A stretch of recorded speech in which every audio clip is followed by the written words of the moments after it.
Assalamualaikum warahmatullahi wabarakatuh. Kami dari kelompok 6 Usul Fikih C yang beranggotakan pertama Nur Fitri Wulandari NIM 4320004, yang kedua Wildan Sigri Pasila NIM 4320077, yang ketiga Winata Prastio NIM 4320092 akan membacakan hasil diskusi kami tentang Masadir Al-Ahkam 3. Yang pertama akan dibacakan oleh Nur Fitri Wulandari. Kepadanya dipersilakan.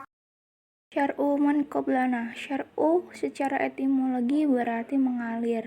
Syariat adalah bentuk isim fa'ilnya secara bahasa adalah tempat yang didatangi orang yang ingin minum, yang dilintasi manusia untuk menghilangkan rasa haus mereka. Syar'u man qoblana dibagi menjadi dua. Satu, setiap hukum syariat umat terdahulu namun tidak disebutkan dalam Al-Quran dan Al-Hadis. 2. Setiap hukum umat terdahulu namun disebutkan dalam Al-Quran dan Al-Hadis.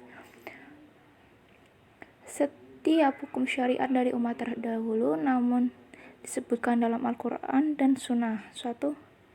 Dinas syariah kita, syariat Islam, tidak termasuk syariat kita menurut kesepakatan ulama. Contoh pada syariat Nabi Musa, pakaian yang terkena najis tidak suci kecuali apa yang kena najis itu dipotong.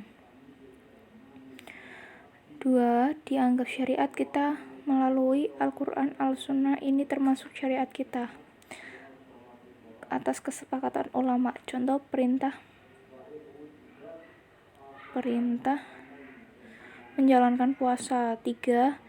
Tidak ada penegasan dari syariat kita apakah dinas atau masih dianggap sebagai syariat kita, seperti halnya diamnya Rasulullah atas suatu perkara tidak membenarkan atau tidak menyalahkan. Syar'u man qoblana dalam pandangan para ulama salaf adalah syariat-syariat para nabi terdahulu sebelum adanya syariat Islam yang dibawa Nabi Muhammad SAW. Ada beberapa pandangan dalam memahami syar'u man qoblana. Selain itu, ada juga ketentuan syar'u man qoblana yang ditulis kembali dalam Al-Quran, tetapi tidak ditemukan di ayat lain yang memberlakukan atau membatalkannya.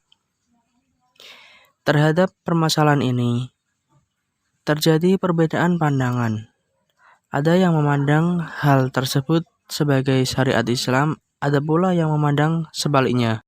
Qaul as-sahabi adalah hal-hal yang sampai kepada kita dari sahabat, baik itu berupa fatwa atau ketetapannya, perkataan dan perbuatannya dalam sebuah permasalahan yang menjadi objek ijtihad yang belum ada nas yang sharih baik dari Al-Quran atau Sunnah yang menjelaskan hukum permasalahan tersebut.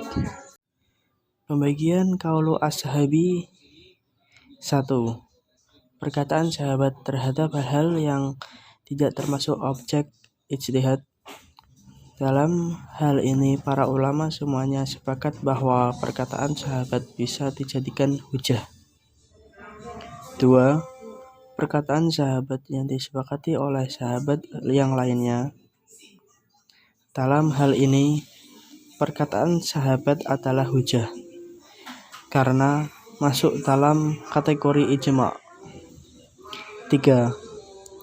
Perkataan sahabat yang tersebar di antara para sahabat yang lainnya dan tidak diketahui ada sahabat yang mengingkari atau menolaknya.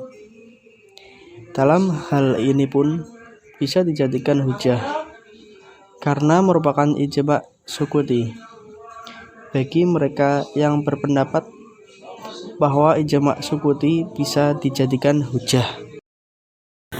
Adzariyah, tindakan preventif dengan melarang suatu yang menurut hukum syara sebenarnya dibolehkan, namun dengan ijtihad. Perbuatan tersebut dilarang karena dapat membawa sesuatu yang dilarang oleh atau dapat menimbulkan kemudaratan. Pembagian syariah ada 3. Pertama, syariah pasti atau praduga membawa kerusakan. Contoh yang pasti membawa kerusakan yaitu perzinahan. Contoh praduga yang membawa kerusakan yaitu penjualan senjata pada saat konflik. Kedua, syariah yang biasanya membawa kerusakan, contohnya yaitu merokok dan berduaan di tempat yang gelap. Ketiga, syariah yang kemungkinan kecil dapat membuat kerusakan, contohnya yaitu pandangan seseorang terhadap tunangannya. Terima kasih atas perhatiannya, kurang lebihnya kami mohon maaf. Wassalamualaikum warahmatullahi wabarakatuh.